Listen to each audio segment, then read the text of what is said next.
Hello, everyone. Good afternoon. This is Dr. Rao on this Sunday afternoon.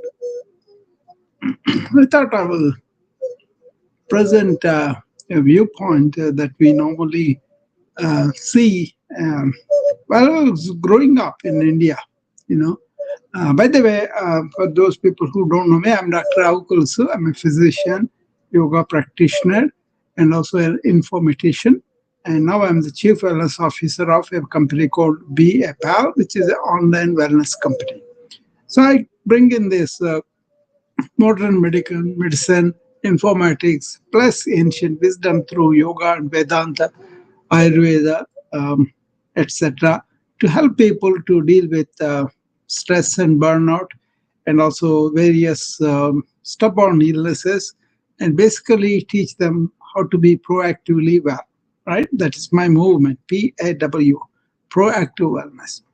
Today, I just want to uh, tell you something I kind of saw it ever since I was a child.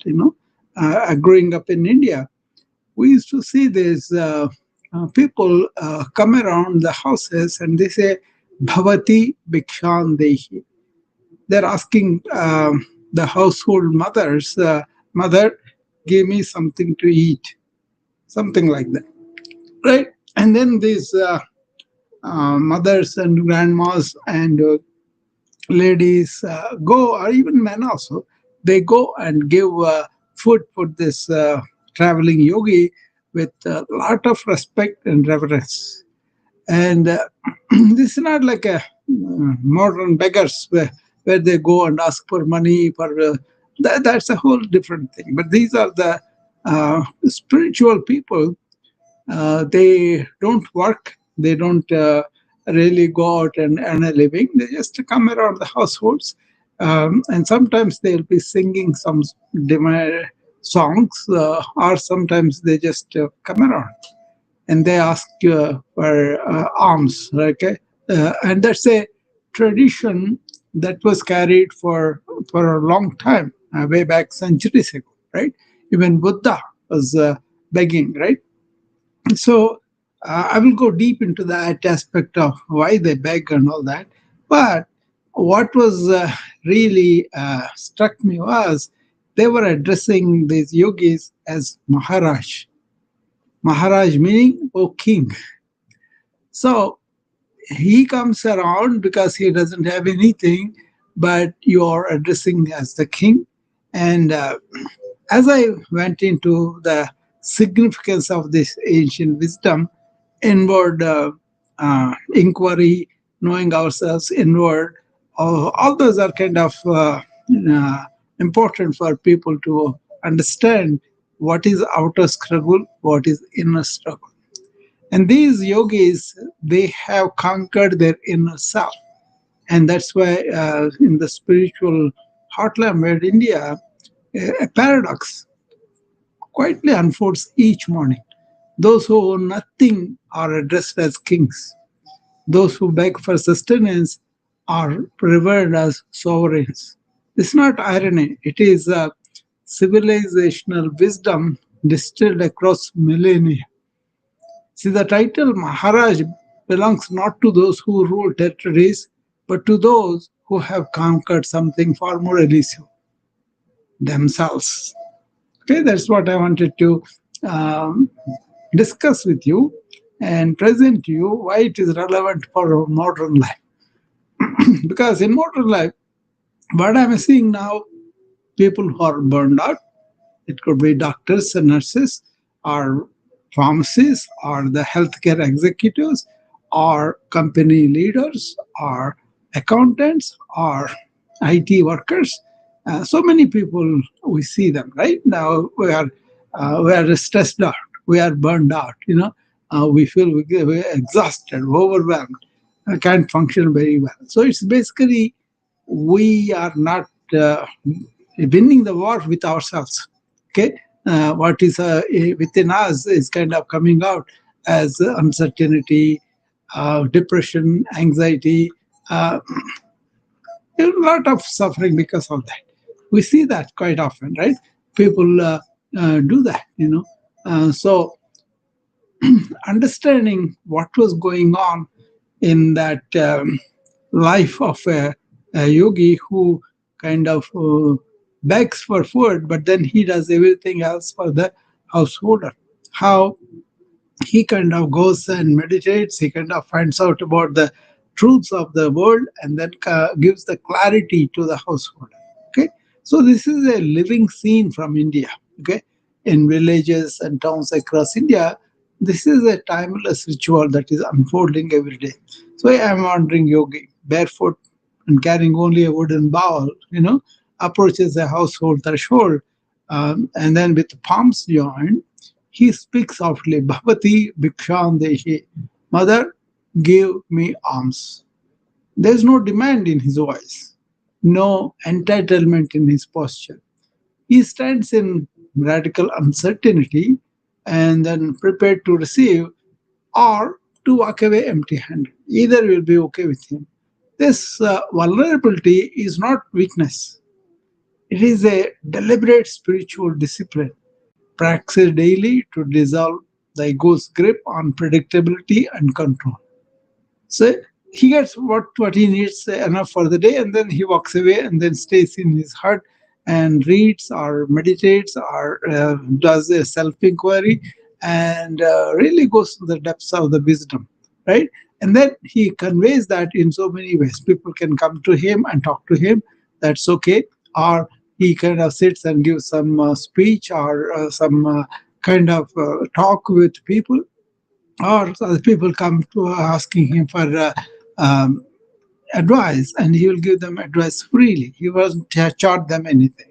And because he's doing such a service of clarity and inward exploration and giving solutions from within people, people have get the service from him, definitely, but they don't have to demand them.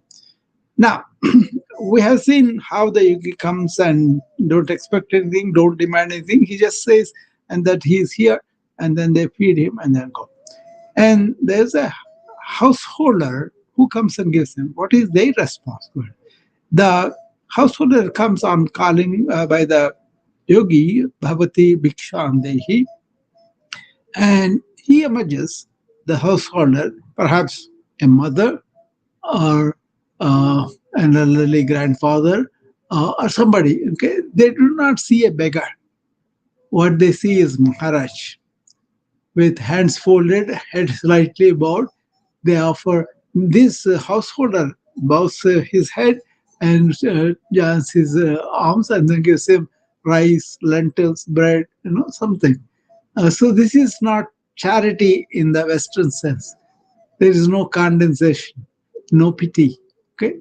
Instead, there is a recognition. The householder feels gratitude as though the yogi has done them a favor by accepting their offering. So, in this exchange, the giver receives a blessing, the opportunity to participate in something sacred, to feed not just a body, but the living conscience of society itself. See, the attitude of the householder is that. The response is that. Okay. I hope you get it, what I'm talking about, So, anyway, we are able to see that, and as the ritual continues on, the householder is grateful that he has offered, And why did the householder call him king? Oh, Maharaj, they will call it. Even now, Maharaj, they call them. Why did they call him Maharaj? Because this yogi has conquered desire. He no longer craves what the world chases. World chases wealth, status, and also pleasure. Right? We all do that, but they don't do that. So the yogi's needs are simple, and his wants are non-existent, just physical things. Right? Then he also conquered the fear. See, without position to lose or reputation to defend, he moves through life unburdened by anxiety or dread. So if you have things, then you may have fear that somebody may steal it. But if you have nothing, that is okay. That's the detachment they develop for everything, right? And the third thing is they conquered the ego, the self that demands recognition, that compares and competes, has been silenced through years of inner work. So, and then don't have the restlessness. His mind no longer races toward the next moment. He dwells fully in the present, at peace with what is. Okay, so conquering desire, conquering fear, conquering ego, conquering restlessness.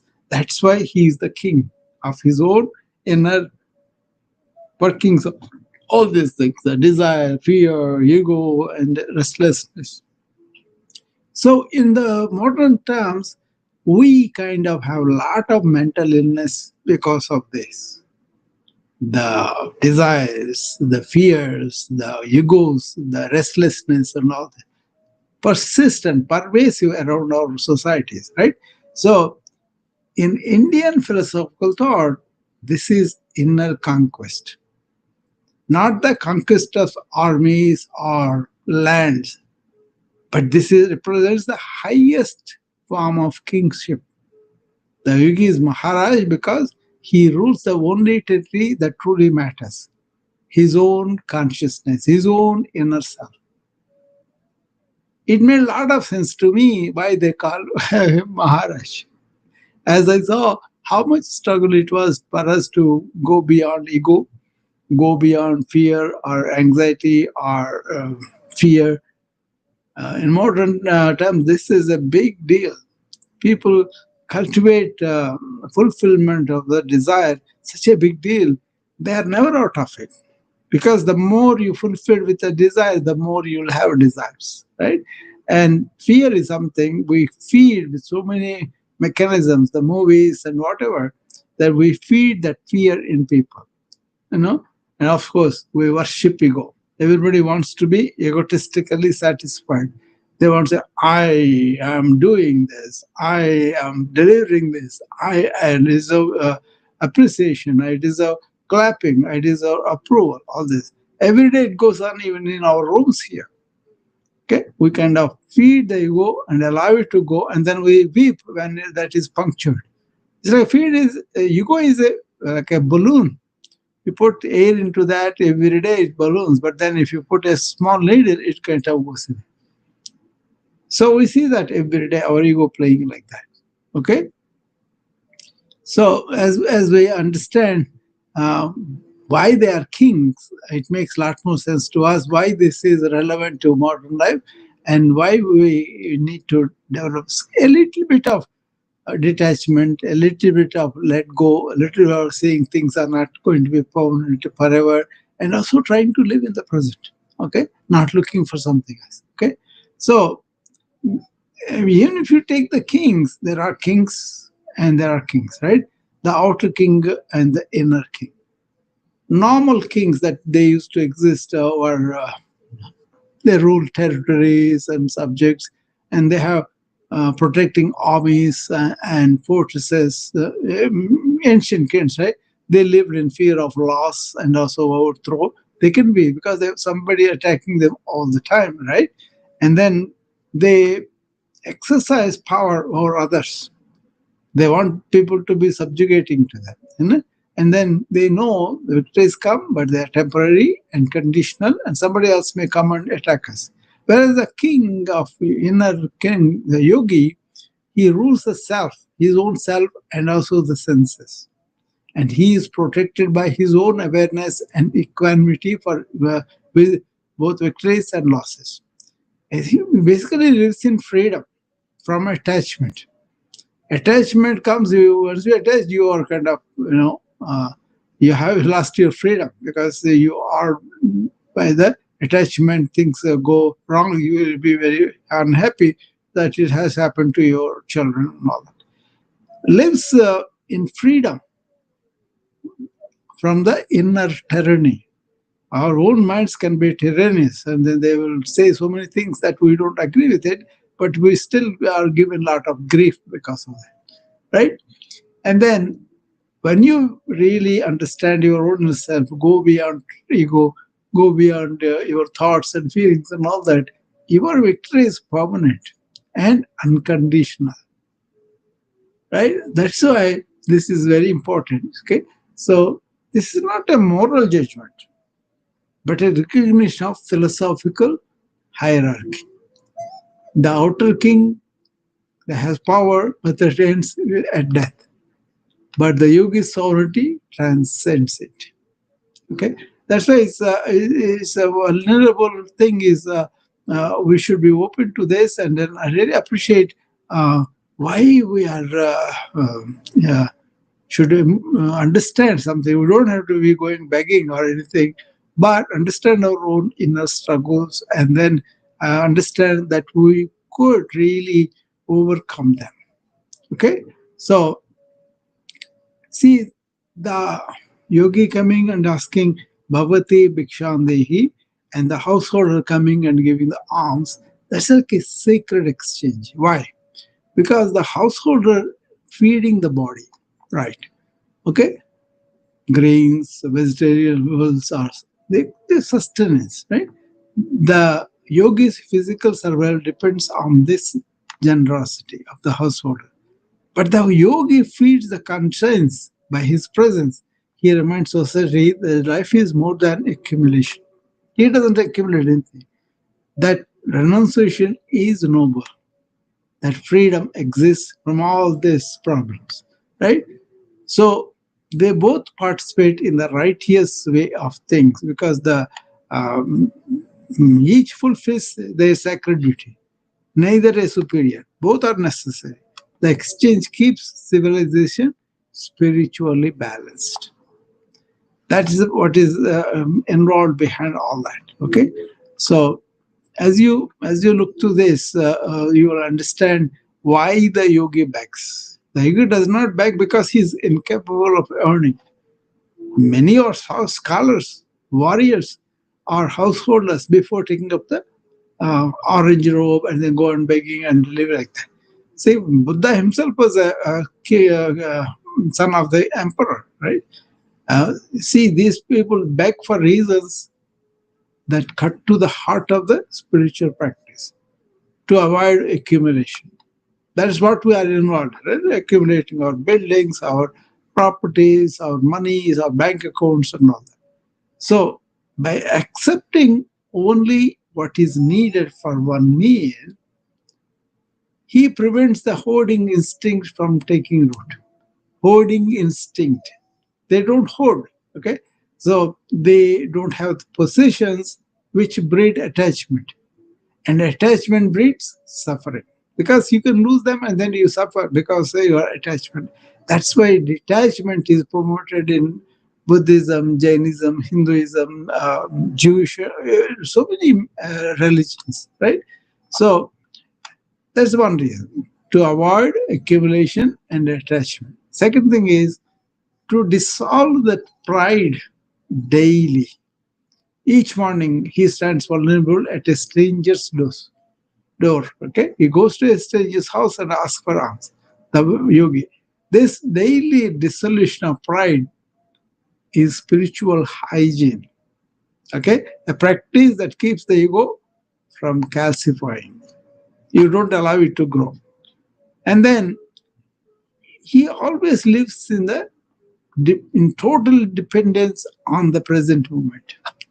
Without stored food or guaranteed shelter, the yogi cannot hide in planes or in plans or fantasies. He must meet reality as it unfolds, moment by moment, with complete presence. See, that's the liberty of being moment to moment awareness. Okay, you could cultivate that in the present moment. So instead of expecting this is the way my day has to unfold, you go and face as the day unfolds in present. Suppose you are a cricket player, you go and you have to play each ball. Okay, you cannot go on thinking about it. You have to respond to the ball as it is coming. So a lot of these people are now practicing being in the present, which is wonderful, which is good. Even As a doctor, if I go to the hospital, I cannot say only this is the way it should be. People get sick, people have emergencies, people come to the emergency room, they call me there. Then I have a call from the pro because somebody else is in trouble. That is not anticipated, but he will get into trouble, shortness of breath. I have to go and attend to that. I cannot say my day has to be this way and then that's it. I get to be prepared to be present to whatever challenge that comes. Everybody has to do that. I think if you do that, then you will see you'll feel like uh, okay, I am really important that I be here and now. Then I'll cultivate the present moment awareness. Then you don't have the problem of trashing your plans or regretting something that happened, right? So uh, to live in total dependence on the present moment is very important for the yogi. Okay, so householder feeds the body, yogi feeds the conscience, and then both participate in righteous activity. Right? So, so I hope you have understood what I'm trying to tell you in this presentation. There is a deeper teaching to society by this exchange. See, a civilization survives not only by its wealth and military power, but by its capacity to honor those who live free from both. From the wealth and military power, they are free, and they teach you inner sovereignty, how to be free from your own inner desires, inner ego, inner fears, and all that. So this is why for thousands of years, India protected their yogis, fed them. They are wandering monks. They fed them and revered its people who have renunciated things. Okay, see, they served as a living reminders of that inner sovereignty, and that is ultimate human achievement. Okay, so empires rise and fall, fortunes are made and lost, but the man who has conquered himself stands untouched by the history's turbulence. See, you can have the joy within just by conquering your own inner tendencies. See, the yogi's presence in society is a counterbalance, a check against the intoxication of power that people have. They become egoistic and all. The madness of endless acquisition. People go on acquire so many things. And the delusion that external success equals inner peace. That is never the case. I've seen millionaire friends of mine who are physicians and made a lot of money, but they don't have any inner peace. Okay, so a yogi, for example, simply exists and being honored, and he teaches without words. Okay, so that's very important to understand. Okay, so what is the modern level? As I will explain one more. So the ancient practice has faded in today unbalanced. Even in India, it's a globalized India. Fewer yogis walk from door to door. So the ritual has largely disappeared. Only in certain corners it is there, replaced by a lot of institutions, organizations. But the hunger remains. We no longer beg for food. Our refrigerators are full. Instead, we beg for peace of mind. That is true in the Southern society I'm living in. A lot of people call me because underlying them, they don't have peace of mind. See, we get on the internet, we scroll endlessly to find something that is validation. We want somebody to like us, give us claps, give us comments or whatever. Okay, so we kind of chase uncertainty in an uncertain world. Okay, so we accumulate achievements, hoping they will fill that void. Lot of people feel empty, meaningless, and purposeless as they age, as they leave the jobs, as they retire, or as something like AI takes over. and you don't know what to do with your cognitive mind, right? That's the danger that is there too, so people have to really look at this in that way. So if you really look at the yogi's teaching, inner kingship is still rare and desperately needed. So the battles have shifted from desires for food and shelter to desire for status, dopamine injection, like praise, and then lot of distractions are there. So, but the path to sovereignty remains the same: turn inward, face yourself, and conquer. I always talk about the turning inward, because that is something that will give you. So, what is the question for the seeker of the truth, seeker of the faith, or whatever? So, what inner battle, if one would make me or you sovereign? Perhaps it is a need for constant approval. Perhaps it is the addiction to comfort. Perhaps it is the fear of being alone with your own thoughts. Perhaps it is anger, resentment, or the compulsion to control. The yogis, they bow outwardly to every threshold he approaches, every threshold. But the world bows inwardly to him because he has done what most cannot. He has faced himself and emerged victorious. Got to face yourself and then overcome that. The real throne is not made of gold, it is made of awareness. Okay? So, true kingship is not inherited, it is not seized, it is earned in the only battle that matters, that is turning inward and facing our demons. That concludes my presentation on this.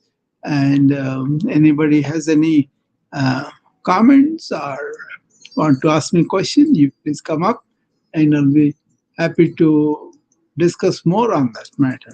Okay. But basically, I see the relevance because the inner peace, the quietness, the serenity that you experience when we conquer our own inner tendencies is something that you want to experience. I may describe it, but it's not going to be your experience. You got to sit down, shut down everything, and turn inward and face whatever is going on with you. The egogenic reactions, the talk, the incessant chatter, the restlessness, the confusion. There are all the things that we face inwardly, everybody, right? But we have a intelligence that can solve these things and that can really resolve. Otherwise, people will say, I'm good to tell you, you do this. No, I don't want to be dominated by them. I just want to examine my problems myself, and I have the intelligence, I have the experience to solve. Everybody has that. Okay.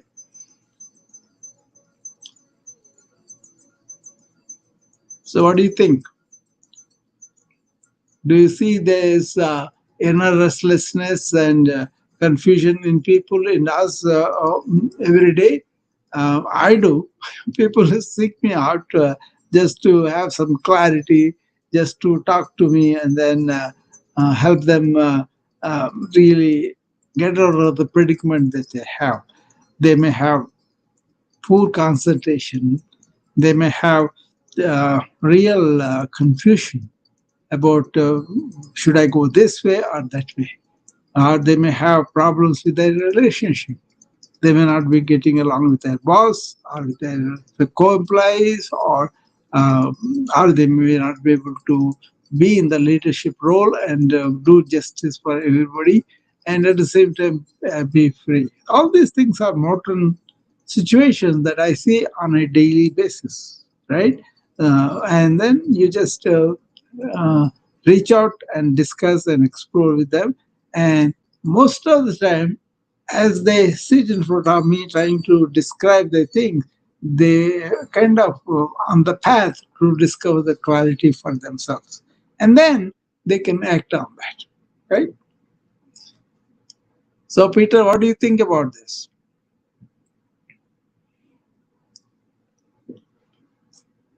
As I discovered the intricacies of this practice of seeing yogis going around begging, and all the people respectfully treating him and giving him food, it was not making sense to me in the beginning. But now I understand what the yogi represents. It's not just you doing exercise. That is nothing, as explained to you so many times. Yoga is several folds are there.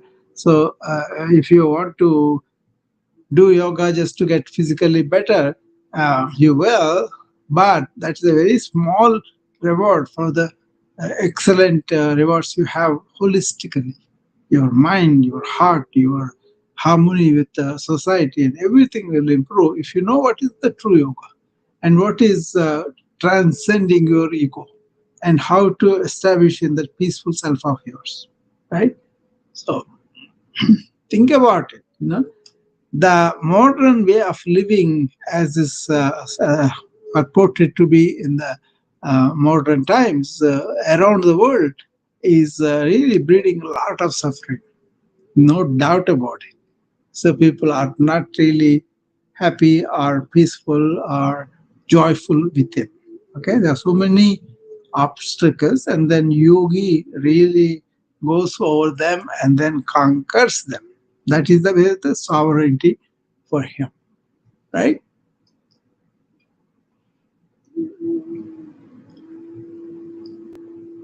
Does the relevance to the modern life uh, make you look at that? It's a lifestyle. I was talking about. I'm not talking about any religious anything like that. It's a lifestyle that promoted inner exploration, finding the truth about yourself, and taking time to reflect and then look inside was a good ritual. I'm promoting that all the time. What do I say? I say be aware in the morning and then sit for 5 minutes and calm your mind and look inside what's going on. Calm your mind both in the morning and in the evening. And also bring in awareness into your life. Be attentive to everything. And also let go things at the end of the day. Right? Vacate the mind. These are things I do and I'm proposing to everybody because the people who are not doing that, they are misled by their own mind, own thought, own feeling, all the structure. Okay? And also this eternal thing about accumulation of things and spoiling earth and really not being minimalistic in that external life, but more like looking for things that are not possible in the external life. You can't find fearlessness, desirelessness, or you can find your own inner satisfaction or clarity. You are not going to find that forever peace and uh, happiness, joy, bliss within you. You don't need money for that. What you need is kind of practice where you can turn inward, reflect on what is going on, and then get rid of the things that are not really relevant, that are not permanent, that are going to cause you grief and strife down the line. Okay? You say, I'm okay, I don't have any fears, I don't have desires, and all that. Sorry, you are kidding yourself. Everybody has. I have my fears, I have my restlessness and all that. But now it is much better understanding what is the human intelligence that can drive us into that clarity, that can take us into that peace that is already there within us. Okay. So, Peter, you want to come up and tell me what do you think about this?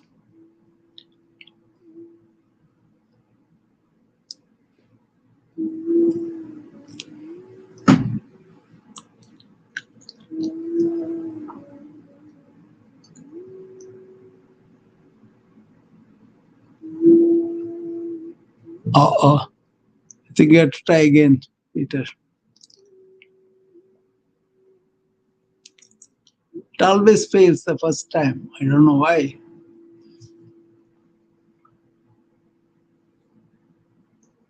This technical thing, probably.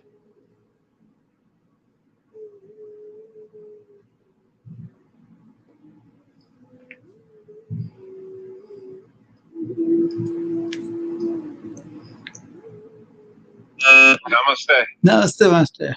So, what do you think about this thing I brought about? I didn't hear the story about the yogi who went to the king. I didn't hear. I tuned in too late for that, but I heard No, like you see, the people, 10 minutes. they go and then they beg for food. Yeah, They yeah, ask, I got that. they say, Bhavati Bhikshan Dehi. That's all. And Yeah.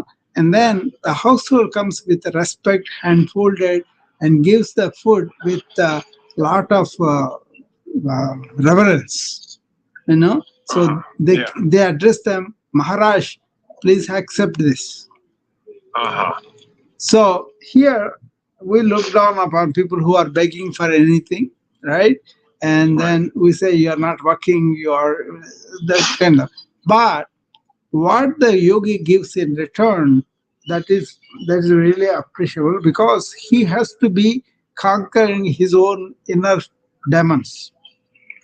That Okay. that's why he's called a king. He doesn't own anything. Right. That's his richness. He kind of uh, you There's a know lot of yogis in the United States. yeah. But these are physical yogas. I Yeah. know.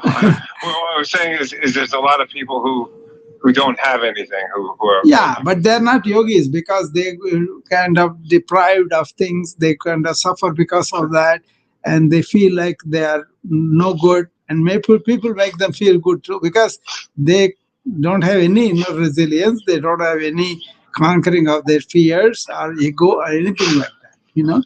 On the yeah, because contrary, many of them are beggars in a different way, right. begging Yeah. for peace of mind, begging for control over their own inner desires. Look at all the addiction people. They Uh-huh. don't have Yeah. any peace or control over their own desires. That's why they get into trouble, right?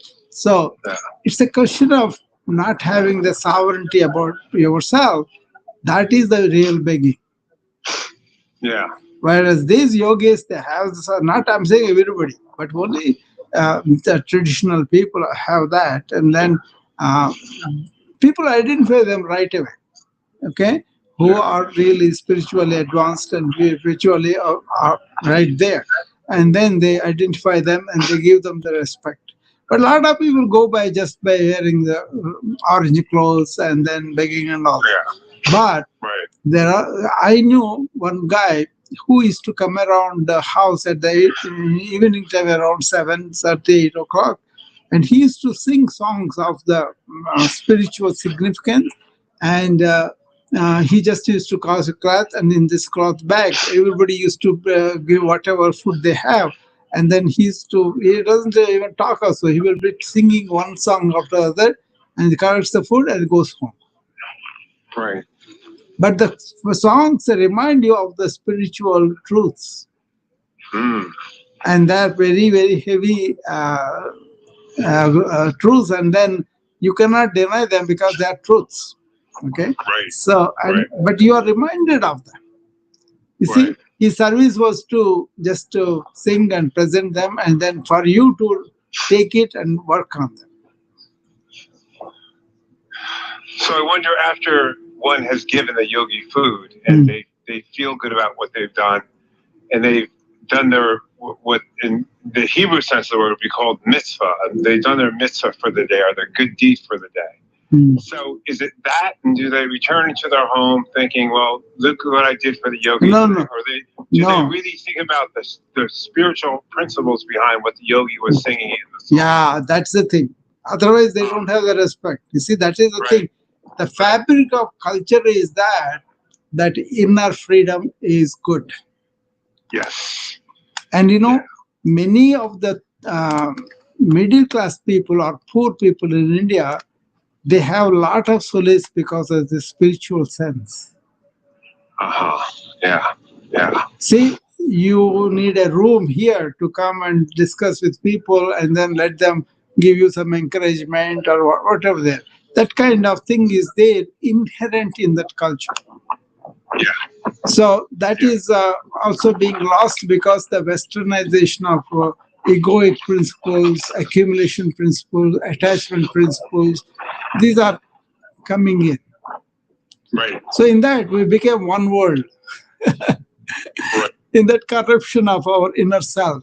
But why this is relevant, I'm bringing it in, is because I see people with a lot of restlessness, right? A lot of weakness inside. They can't handle their duty. They're burned out. They're overwhelmed. They're stressed out. They can't see things clearly. That's what they tell me. That I'm confused which way I should go about it, and also uncertainty, and also insecurity. Oh, I may lose my job. I may lose my income. I may lose my very dearly accumulated accumulations, house or whatever. So this is going on. The inner inability of the human being is going on to get back the resilience, to get back the sovereignty within themselves, not to have this desires too much, not to have this fear going on, confusion going on. These are things going on much worse now. Okay, people depend upon external things to give them satisfaction. But this is why this modern life is not really working for a lot of people. It may appear like I'm comfortable, I'm convenient, but if you take the relationship, if you take the pursuit of your own mind for the internal matters, people are really confused. People are really suffering. That's why I kind of bring this ancient wisdom where you conquer yourself. Yeah, and it's really a new thought to a lot of people because Yeah, people suffering, they don't even know why they're suffering. Like they don't know of this yeah, inner, so they don't even know who they are. yeah. The, they don't know who they are in their It present moment. is new for them because they didn't know what happened in the ancient times. Right. They have some like, religious imposition or telling people you should be following this particular way. That's not it. It's a question It's a of how our yeah. mind goes, how our emotions go, how our understanding of the world goes, and how our understanding of our own self. So how many times I say we have intelligence inside, Yeah. bring Yeah. that out. But then meanwhile, people are taken for a ride. So they don't Well, have, that's the thing. yeah, Yeah, that's the thing. It's a collective yeah, consciousness. yeah, It's everywhere, but I always say the West, and I'm going to continue yeah, to say it's everywhere now, yeah, but especially in the West because the yes, collective consciousness yeah, of capitalism has programmed them since birth yeah. because their parents were programmed since birth, and they don't know any other way. They're stuck in, I think, therefore I am. A lot of lives end by the time they realize that. Yeah, They may yeah, die with that ignorance, they may die with that confusion, they may die, unfortunately, with that unhappiness. What I am but saying is, serves, yeah, you it can be out of serves it. You can be out of it. Yeah, and it really serves the system of capitalism because Yeah, what they do is they brand it because they'll just offer you another pill, yeah, another phone, another television, another ring, yeah. another car. To say, oh, That you is need that more. is the materialism. Either the capitalism or communism. That is the Yeah, materialism in the sense human beings have this intelligence that they can turn to their inner spirit. right. And once you But are they don't know there, that yeah, they're ignorant of that fact. yeah, yeah. I may have buildings, but I will not have attachment to it. To it, yes, and that's the key. Yeah. Say, That's the whole key. yeah, the attachment is, what?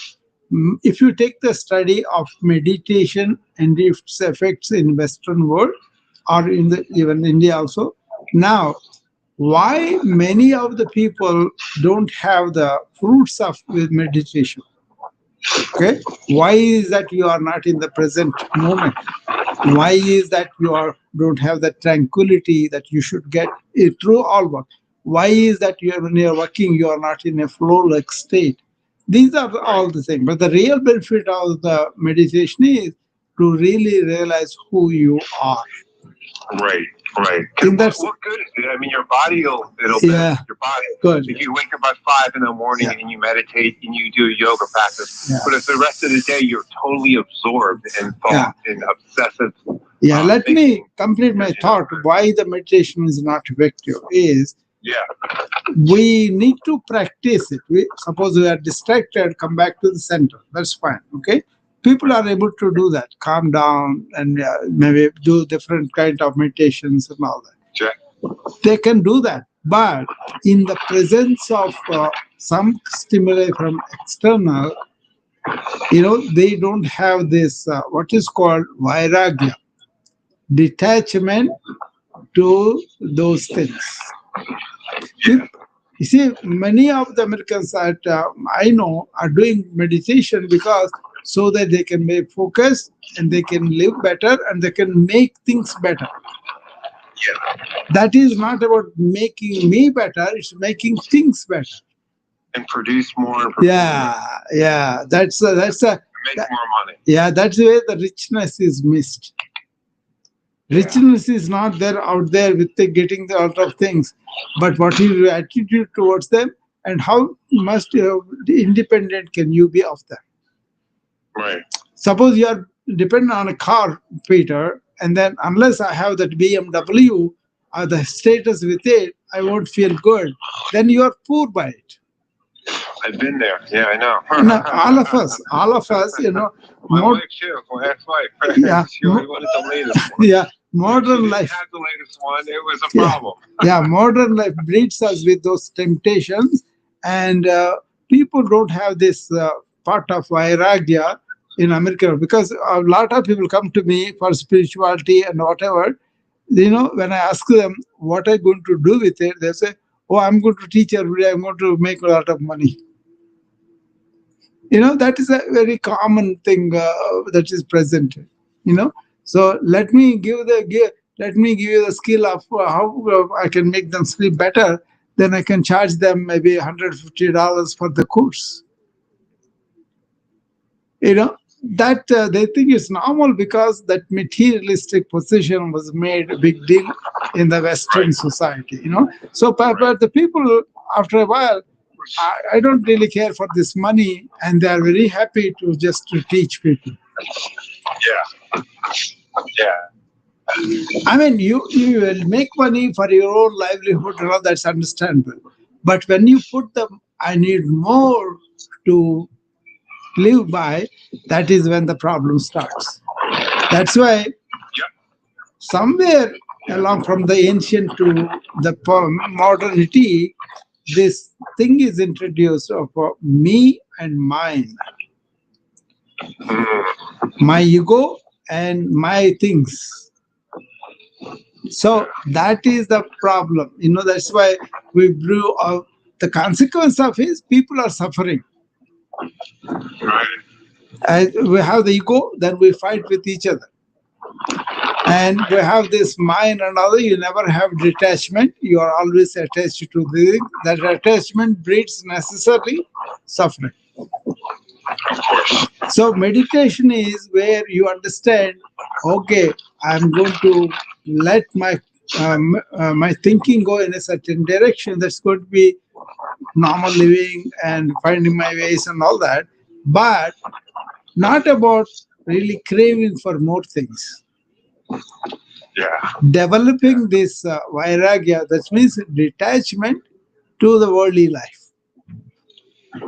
And people think immediately, oh, you're trying to bring us into religious conversion. No.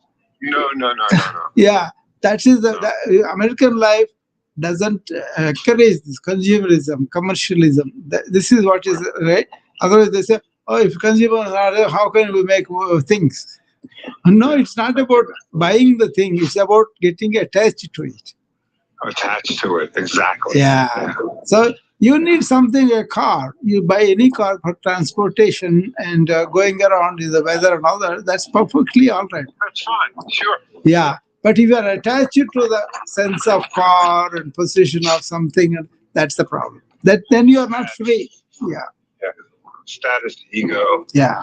what kind of car is it? Like all that. Yeah. See, my whole idea about this talk, Peter, how is that person who is begging for things, for food, he is called the king. Ah. You see? Okay. Okay. But he is king sovereignly. Within own himself, he is free of things. Right. Free of fear, fear of desire, fear of position, and all that. He has conquered them by going through them. He is free of ego also. Right. That's why he doesn't come and expecting I should be getting this kind of foods. Whatever is given, he will take it and he will quench his hunger. Right. And he won't regret because you did not give him a sword and shoo him away. So he really lives in the present moment and accepting as life is.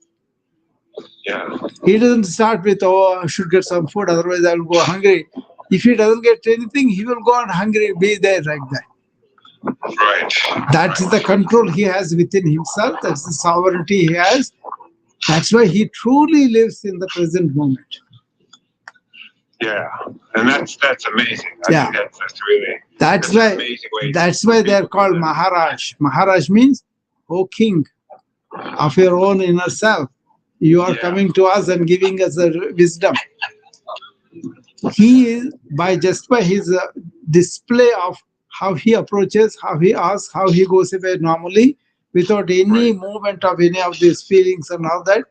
Thereby, he displaying that sovereignty by yourself is possible in life. You also attempt it. Merry Christmas. Yeah. Yeah. Now you got it by the title. Yes. Yeah. Yes. It's a big exercise for us because we are brought in a complete atmosphere and all.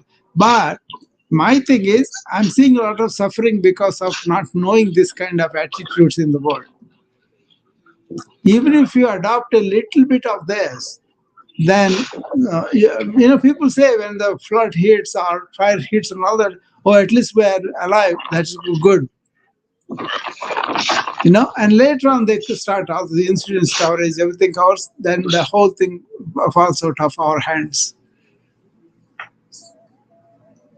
So this is something not to just to listen, but to really look at it in a deeper sense and look at it such a way, how much of this is true within us? Do we really get it? Do we accept it and look at it in our life? Do we welcome this? That's where everything changes. This is why I do programs like this retreat I told you about next month. That's where you are retreating from this materialistic, attached, accumulative, consumeristic oriented lifestyle that is breeding a lot of suffering for us. Step out of it and look at the other way of living, because as a human being, you may not have to have everything. You may have medium lifestyle, maybe maybe instead of 20 pairs of clothes, you can have four or something. Minimalistic approach to our life, but turning inward to find the joy that is within us. That's my effort to take. So because you can take the world away from me, but my own inner world is the key. Why I'm peaceful, why I'm happy, why I want to help people proactively reduce their suffering by following wellness ways. One of the wellness ways is turning inward and really examining ourselves. That is called self knowledge. Not according to a certain standard, but what is there. Am I suffering from intense desires? Do I have to have it, or can I really understand that? Do I understand the clarity? What is what? Do I have to be a communist? Do I have to be a capitalist? Do I have to be something else? Or I can throw all that away and just be human and be connected with all the human tribe. How fulfilled that is when you're connected to everybody within your own mind. So these are definitely, I see the modern lifestyle is breeding a lot of suffering. Personally, societally, or in the companies or in the countries around, we are seeing that. But few and far people live this contented, very serene, joyful inner life. This is about the inner life. When the inner life is fulfilled, external life will not have a dent into it. How do you get the inner life fulfillment? I cannot come and tell you, don't think this, don't desire this, don't fear this, don't have the ego. You got to do it. What's the way to do it? Why am I not able to do it? Why I'm drawn all the time outward? Because you are attached to this. Do you want to have go through that? That's fine. But do you end up not feeling peaceful, joyful, and really fulfilled in your life? That's possible if you really pursue only the material things. But do you have to be such a group of religions and all that? No. That's where that's spirituality is not taken, but religiosity is taken, and then you divide yourself in your mind from other people who are not following that particular religion.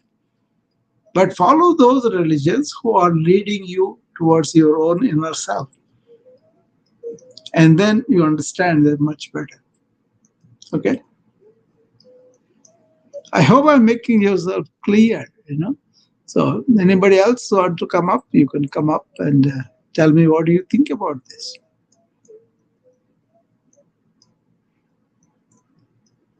This is not group thinking. This is for every individual human being to examine them deeply. Okay?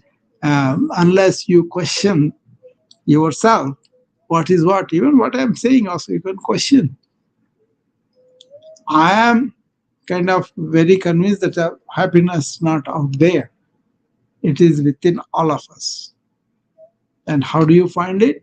Just reverse everything. Don't go after things outside, go after things inside. Resonate with what is appealing to you inside and stay with it. Reflect, go deeper into that. And that kind of thinking, people don't do it because they want some book, some teacher, some talk, give them the lead, they will follow it. What I am saying is, you can listen to them, but don't follow blindly. Question, find out, and not by just researching 500 years of studies and all that. That's too narrow. There was so much wisdom existed for centuries, thousands of years. That really resulted in people being these Maharajas, these kings of sovereignty by on themselves, finding about themselves, and then they're not going to be insulted if you call them beggar, because that transcended the ego.